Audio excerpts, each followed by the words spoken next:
और ओबीसी समाज सामाजिक और शैक्षणिक रूप से, वैचारिक रूप से अपने लोगों के प्रति वफादार नहीं हुआ, अपने समाज के प्रति वफादार नहीं होगा, तो यही होगा कि सब्जी के तेज पत्ता की तरह लोग चाट लेगा इनको और फिर जाके खा के बिक देगा।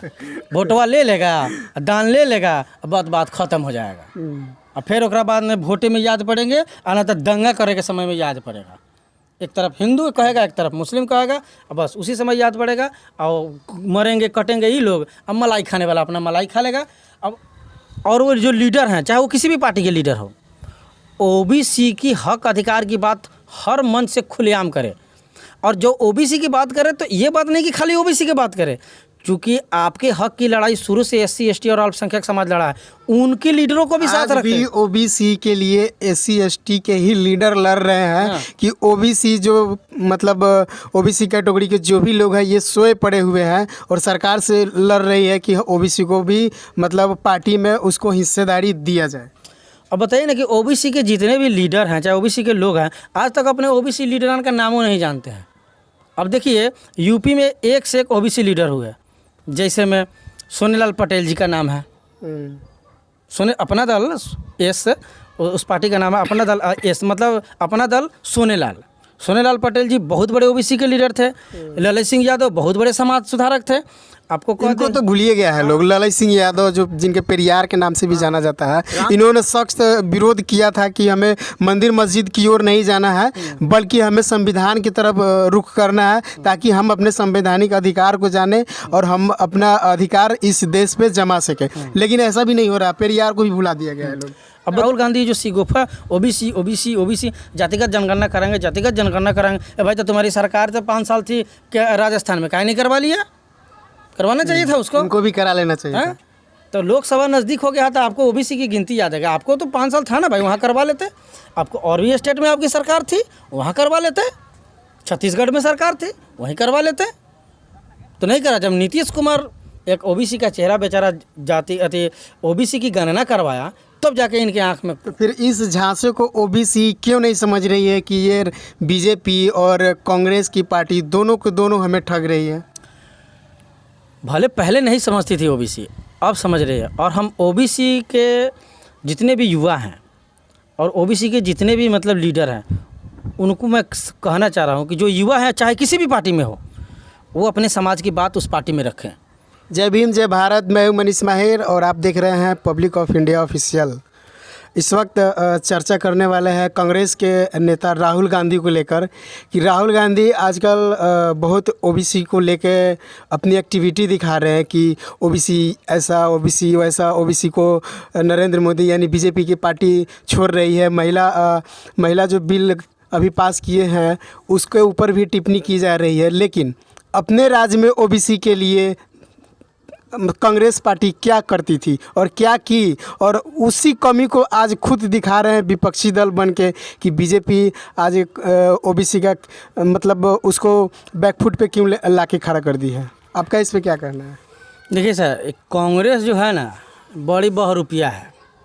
जब इनकी सरकार थी तो भारत के संविधान का आर्टिकल 16 कहता है कि जो सामाजिक पिछड़े हुए हैं, शैक्षणिक पिछड़े हुए हैं, उनको गिनती करके उनकी भागीदारी सुनिश्चित करें।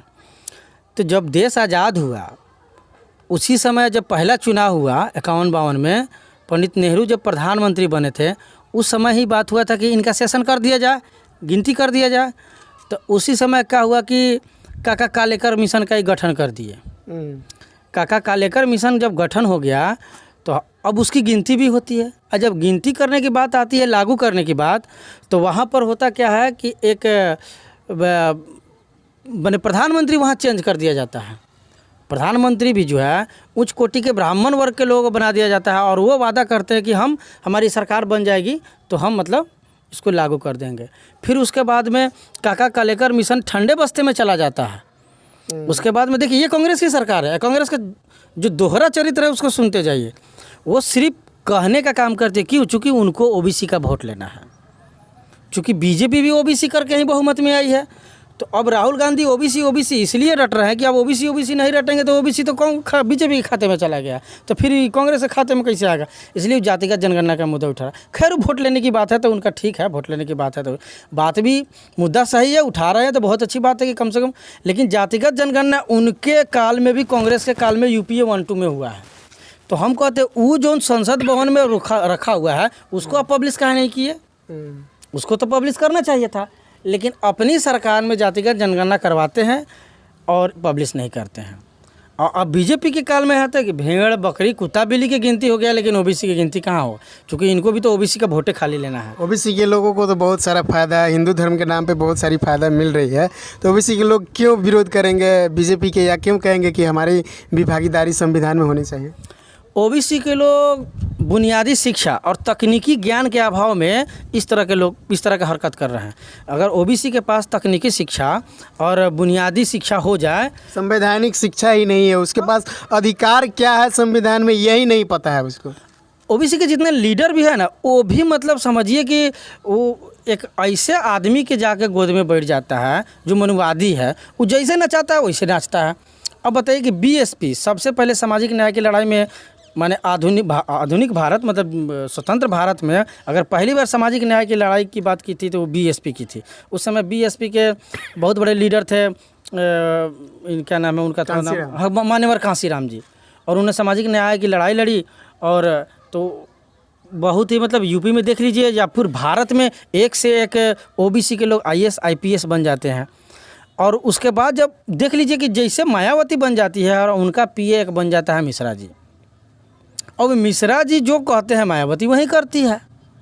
लालू यादव के पीओ भी कोई ना कोई उच्च कोटि का सवर्ण ही होता है, वो जैसे कहता है वो भी करते हैं। हालांकि सामाजिक न्याय की लड़ाई उनके राज में भी बहुत अच्छा खासा हुआ, पिछड़ों को पिछड़ा हुआ मतलब एहसास होता है। और जो पिछड़ी जाति का आईएएस आईपीएस था उनको लगा कि हम एसपी हैं, डीएम हैं, कब ये जब पिछड़ों की सरकार बनती है तब हम इसका समर्थन करते हैं। लेकिन पिछड़ों का सर्वांगीण विकास नहीं हो पा रहा है। ये इसका सबसे बड़ा कारण है कि इनके पास शिक्षा की कमी है और बुनियादी तकनीकी ज्ञान नहीं है।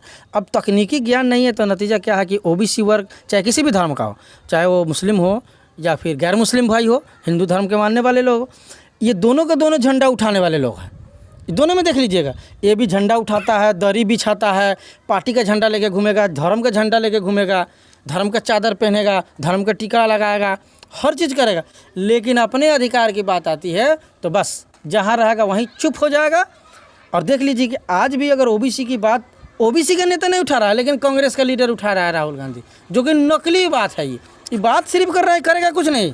तो कांग्रेस मतलब वोट लेने के लिए ओबीसी को अपना केंद्र मान रही है कि चलिए इसके नाम पे आज वोट ले लेते हैं, जैसे बीजेपी ने ले लिया। हाँ, हमको पूरा विश्वास है कि राहुल गांधी जो सिगोफा ओबीसी जातिगत जनगणना करेंगे। भाई तो तुम्हारी सरकार तो 5 साल थी क्या राजस्थान में, काहे नहीं करवा लिया? करवाना चाहिए था उसको, उनको भी करा लेना चाहिए था। तो लोकसभा नज़दीक हो गया था, आपको ओबीसी की गिनती याद है। आपको तो 5 साल था ना भाई, वहाँ करवा लेते। आपको और भी स्टेट में आपकी सरकार थी, वहाँ करवा लेते।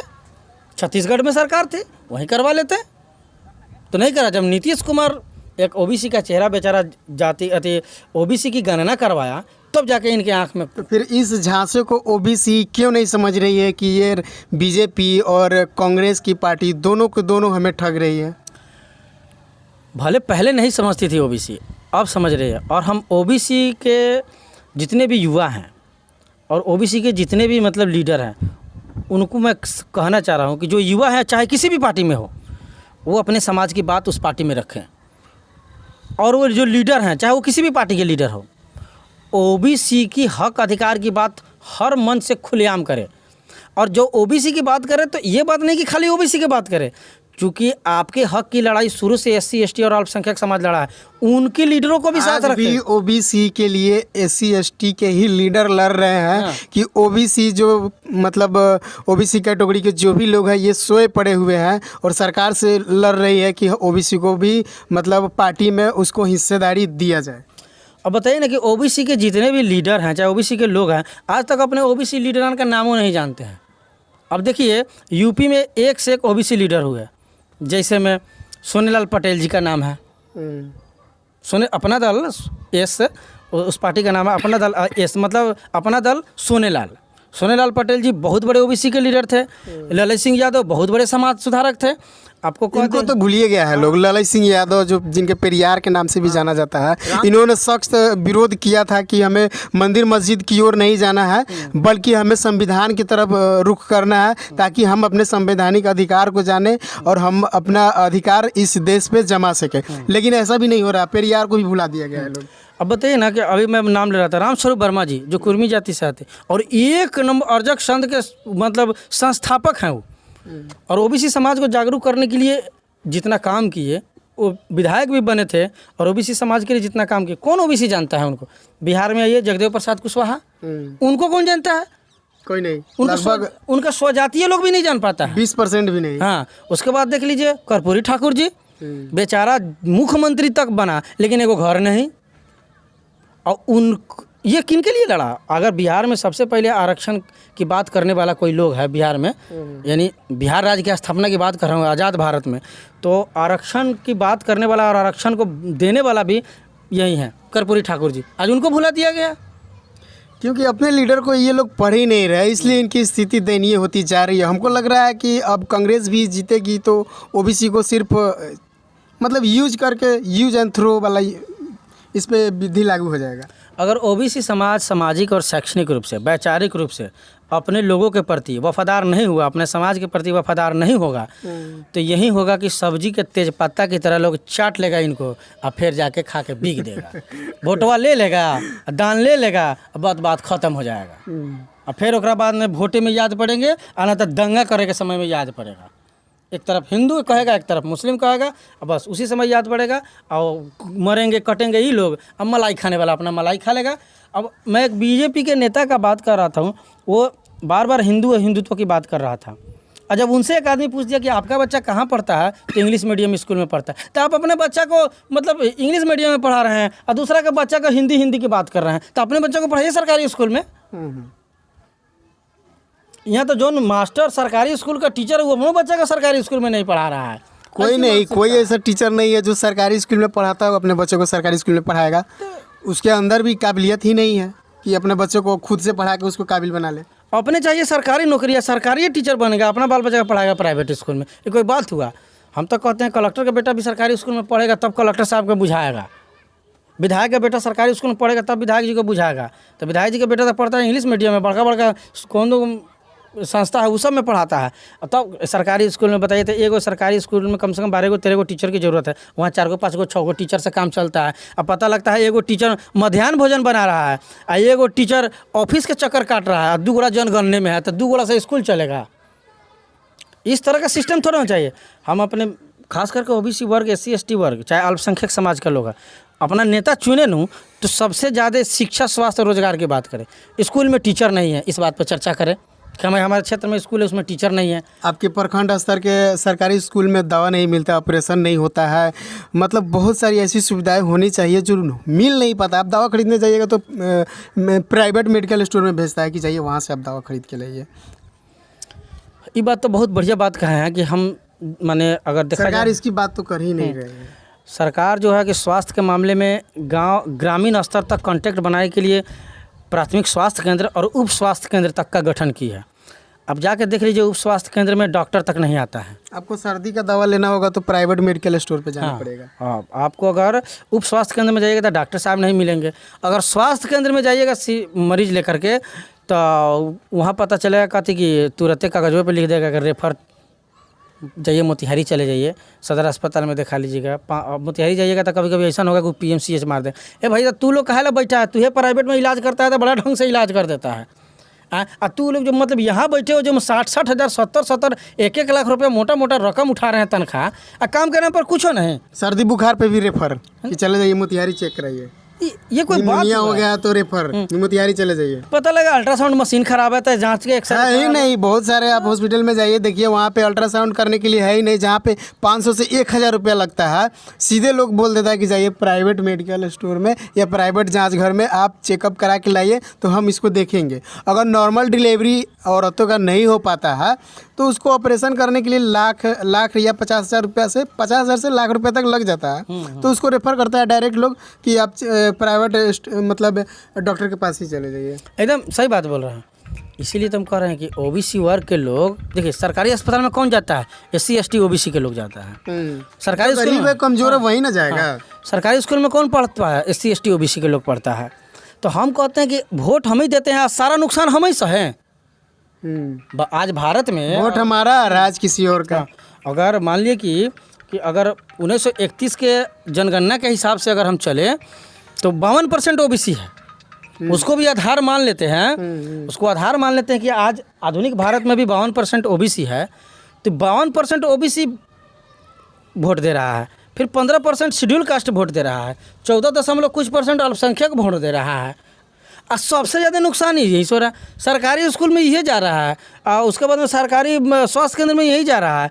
लाभ भी इसी को मिल रहा है, नुकसान भी इसी को। मतलब क्या है ये मतलब क्या है? वोट आप दे रहे हो, नुकसान तुम ही सहो। इसलिए कि वो धर्म का झंडा उठा रहा है। सरकार भी जान रहा है कि ये सवाल करने वाला मतलब कैटेगरी है ही नहीं, तो इस पर किसी भी तरह से अपना रोटी पका लेते हैं और पेट पाल लेते हैं।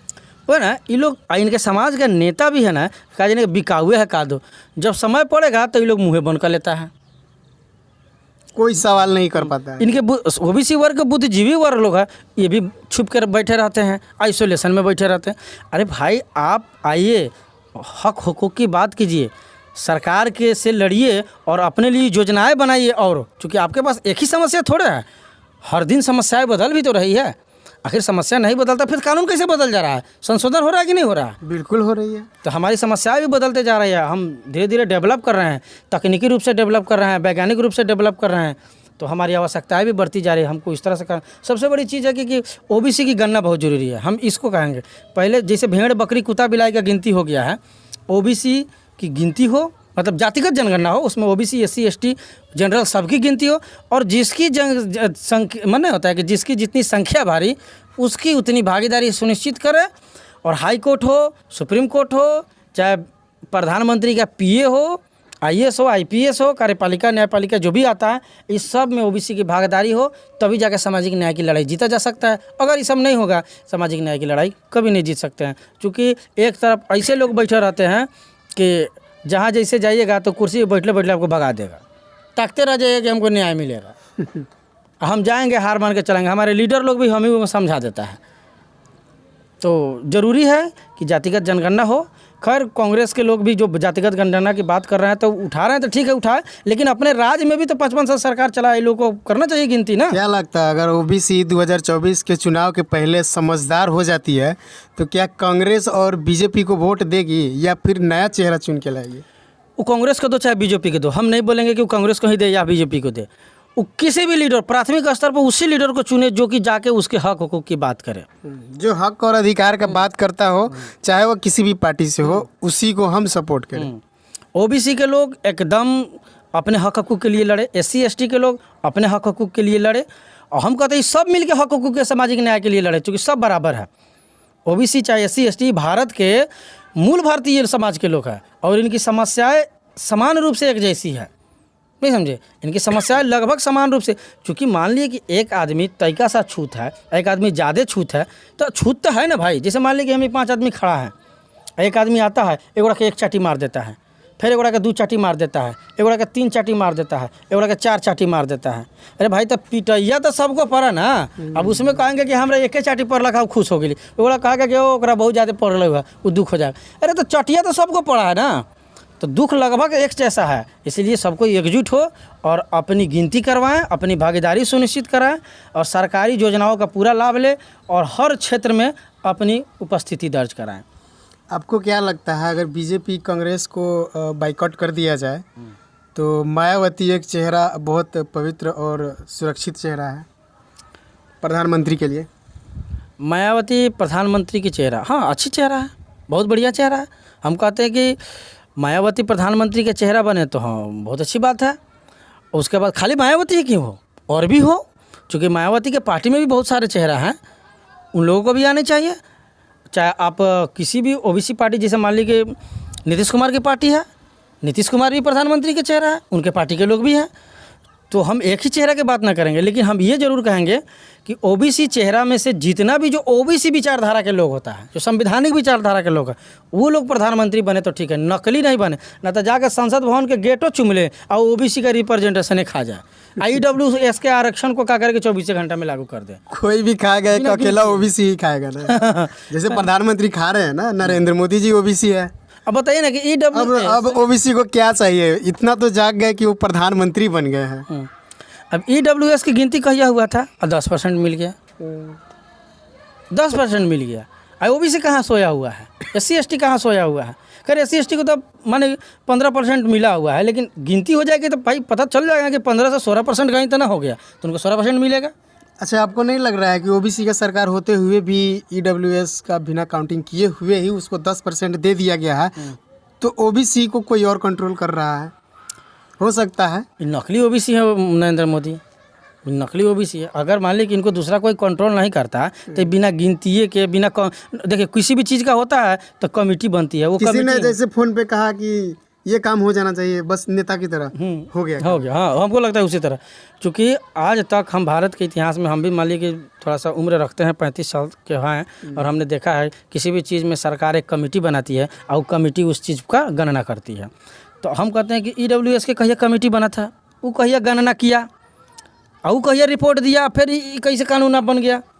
एकदम दिमागे झंझना आ जाता है सुन समझ के कि भाई कैसे हो गया, न गिनती हुआ ना इसी कुछ। को मनुवाद विचार बोला जाता है। हाँ। कि संसद का मतलब संविधान में जो अधिकार है, जो नियम कानून बनाया गया है, उसको ताक पे रखे और कॉल पे फोन पे बोले कि हमको ये मिलना चाहिए और किसी को मिल जा रहा है। एकदम मिल जा रहा है, सही बात कर रहे हैं। मनुस्मृति लागू है, कानून मनुस्मृति अभी कानूनी रूप से चल रहा है। जैसे देखिए संविधान के आधार पे मनुस्मृति को ही लागू कर दिया गया। बिल्किस बानो केस का उम्र कैद का सजा काट रहा था वो आदमी, ओकरा का कह रहा है कहते कि ब्राह्मण अच्छे चरित्र के लोग होते हैं, इनको बाइज्जत बरी कर दिया गुजरात सरकार। ये कौन सी बात है भाई? आप जाति देख करके किसी का कैरेक्टर तय करते हैं? वो 11 को लोग को ब्राह्मण पूजनीय है ना, इसलिए पूजनीय। वो अपना घर का है भाई। भारत में कम संविधान लागू है, कानून की नज़र में सब बराबर, जो अपराधी है वो अपराधी है। तो आपके लिए डॉक्टर बाबा साहब अम्बेडकर पूजनीय है ना? हाँ, हमारे लिए तो संविधान निर्माता डॉक्टर बाबा साहब अम्बेडकर ही पूजनीय हैं। एक बार नहीं, 1000 क्या मतलब असंख्य पूजनीय हैं हमारे लिए। हम उनके लिए मतलब कोई मेरे पास शब्द नहीं है कि हम क्या किस तरह से कहें, क्योंकि हम क्या कहें हैं, क्योंकि हमको तो लगता है कि असंख्य पूजनीय, असंख्य बार बार असंख्य कहेंगे हम, हमारे लिए पूजनीय है। और उन्हीं का देन है कि आज हमारे शरीर पर भी अच्छा कपड़ा है, हम अच्छा खाना खा रहे हैं।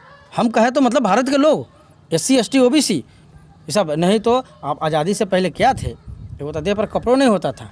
कहीं कहीं तो ऐसा नियम था कि औसतन का टैक्स भी लिया जाता है आपसे, गला में हाड़ी और पीछे झाड़ू लगा दिया गया था आपको। हाँ, ये दिन भूल गए हैं। हाँ, कुर्सी पर बैठने का अधिकार नहीं था, चप्पल पहन के दूरा बाहें जा नहीं सकते हैं। ये सब दिन भूल गया है SC ST OBC समाज के लोग, अल्पसंख्यक समाज के लोग। याद करें कि जिस समय नवाबी चल रहा था, चौधराहट चल रहा था, बाबू साहब गिरी चलता था, उस दिन को याद करें। आज कानून का देन है कि आप किसी के दूरा पर चप्पल पहन के जा रहे हैं और हड़िया झाड़ू स्वतंत्र रूप से अपना जिंदगी जी रहे हैं। आज हम बोल रहे हैं आपके माइक पर, ये भी संविधान का देन है। संविधान नहीं रहता तो हम बोल ही नहीं सकते। नहीं तो जीवा काटने का पैसा भी दे दिया जाता है। हाँ, न तो उसकी जीवा काट के लाओ, ऐसे बोल रहा है। न तो अभी सुपारी बिल करता है। बाबा है नू उदयनिधि स्टालिन के बारे में कहता है कि हम 10 करोड़ रुपया देंगे, उसका सर काट देगा। भाई बाबा है तू तो अपने माने लोग से मतलब मिलता है, दान बान तो खाते हो, तुम्हारे पास 10 करोड़ कहाँ से आया? सर हम तो कहते हैं योगी जी जिस तरह से हम कहते हैं कि हम राम राज लाए हैं, तो ये राम राज में ऐसे बाबा पर पहले CBI ED भेजना चाहिए कि भाई तुम्हारे पास 10 करोड़ रुपया आया कहाँ से? तू तो साधु है।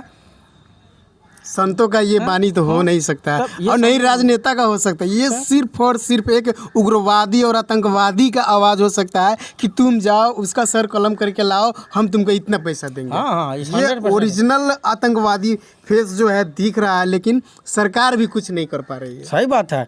मरने के बाद कौन करता है? जो आतंकी विचारधारा के लोग हो, उग्र विचारधारा के लोग हो। संवैधानिक लोग तो ये बोलेगा ही नहीं कि तुम किसी का सर कलम करके लाओ। संविधान ने हक और अधिकार दिया है कि अपने धर्म का प्रचार प्रसार कर सके, और ये भी अधिकार दिया है, शिक्षा अधिकार देती है कि आप गलत को गलत कहे, सही को सही कहे।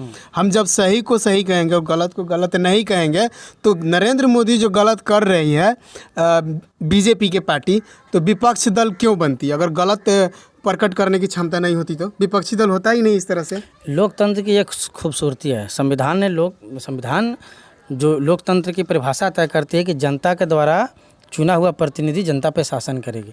तो मतलब साफ है कि इसमें पक्ष और विपक्ष होगा, यानी पक्ष जितना ताकतवर है उतना विपक्ष भी ताकतवर है। हाँ, पक्ष का काम है विपक्ष की सारी आलोचनाओं को ध्यानपूर्वक सुनना, क्योंकि विपक्ष का काम ही होता है कि आप जो भी कायदा कानून बनाते हैं या जो भी काम करते हैं उसमें से वो कमियों आप को उससे निकाल के भटक रहे हैं तो आपको लाइन अप कर रहा है कि आप यहाँ से गलत दिशा में जा रहे हैं। और इसमें सत्ता पक्ष में बैठे हुए लोग विपक्ष को नफरत है या घृणा की दृष्टि से नहीं देखना चाहिए, उनको देखे अपने आलोचक की दृष्टि से हैं, अपने विपक्ष की दृष्टिकोण से हैं, क्योंकि वो आपके कमियों को दिखा रहा है। जो आपके कमी को दिखा रहा है वो आपका हित है, आपका दुश्मन नहीं है, क्योंकि आपके मुंह पर बोलता है, वो पीछे तो नहीं ना बोलता है। संसद में आपका विपक्ष आप पर मतलब कटाक्ष करता है, बाहर भी करता है, तो मतलब आपके मुंह पर बोलता है। आप उनसे सीखिए, अगर कमी बेसी सचमुच रह गया है तो सुधारिए और आप अपने कामों से विपक्ष का मुंह बंद कर दीजिए। यही तो लोकतंत्र की खूबसूरती है। और हमारा देश तो दुनिया का सबसे बड़ा लोकतंत्र है और जीवित लोकतंत्र है, सबसे बड़ा संवैधानिक देश है, लिखित संविधान है यहाँ पर। और मैं चाहूँगा कि खास करके पब्लिक ऑफ इंडिया के जितने भी दर्शक श्रोतागण जो सुन रहे हैं और हमने जो बोला है अपने भाषा में, टूटी फूटी भाषा में, इसे ज्ञान अर्जन करें। अगर थोड़ी बहुत चूक हो जाती है भी हमसे तो उसको थोड़ा सा माफ़ कर दे या दरकिनार कर दे, लेकिन सीख ले और अपने हक और अधिकार के प्रति जागरूक हो। खास करके जब तक आप अपना हक और अधिकार नहीं जानिएगा, इंडियन कॉन्स्टिट्यूशन अपने घर में रखिए, उसको पढ़िए, भारत का संविधान कम से कम आर्टिकल 1 से आर्टिकल 60 तक पढ़िए, जो आपके फंडामेंटल राइट से संबंधित है। इसको पढ़िए, जब ये पढ़िएगा समझिएगा तभी अपने अधिकार के बारे में जान पाइएगा। और हम कहते हैं कि आप अपने हर सिस्टम के लिए अपने लोकल एमएलए एमपी से सवाल पूछिए, क्योंकि आप उसको वोट देते हैं, वहीं आपका भाग्य तय करता है। क्योंकि वहीं जाता है तो आपके एक वोट देने के बाद ही वो जीतता है, जीतने के बाद उसको लाल बत्ती गाड़ी मिलता है, 4 बॉडीगार्ड मिलता है, एसी वाला घर मिलता है, बिजली फ्री, टेलीफोन फ्री होता है, वो आपके वोट से होता है। इसलिए आप उसे सवाल पूछिए कि हमारे वोट से आपको इतना सुविधा मिला है तो हमारे लिए आप क्या कर रहे हैं। चाहे आप जिस किसी भी समाज या वर्ग से आते हैं, किसी जाति या धर्म से आते हैं, मतलब नहीं है। आप भारत के नागरिक हैं, आप सवाल पूछिए। बोलने वाली कौम हमेशा जिंदा रहती है, जो कौम चुप रहती है वो मर जाती है, उसको कोई नहीं पूछता है। इसलिए बोले। अभी हमने इनको देखा भी है, श्री तेजस्वी यादव जो बिहार के उप मुख्यमंत्री हैं, उन्होंने कहा था कि ओबीसी एक जिंदा कौम है, लड़ाकू कौम है। हम कहते पूरे भारत के लोग लड़ाकू कौम है, पूरे भारत के लोग लड़ाकू है। अब भारत के लोगों पर अत्याचार होगा, चाहे वो किसी भी धर्म जाति के लोग, पूरे भारत के लोग मिलकर उससे लड़ेगा और ऐसे ऐसे सांप्रदायिक शक्तियों को जड़ से नष्ट कर देगा, जो कि नफरत की बात करती है, भेदभाव की बात करती है। इसलिए हम भारत के हर एक नागरिक से आग्रह करते हैं कि भारत में सांप्रदायिक सौहार्द बना कर रखें और अपने हक अधिकार के प्रति जागरूक रहें। जय भीम, जय मूल निवासी, जय भारत, जय संविधान। आपको भी बहुत बहुत धन्यवाद नसीम भाई।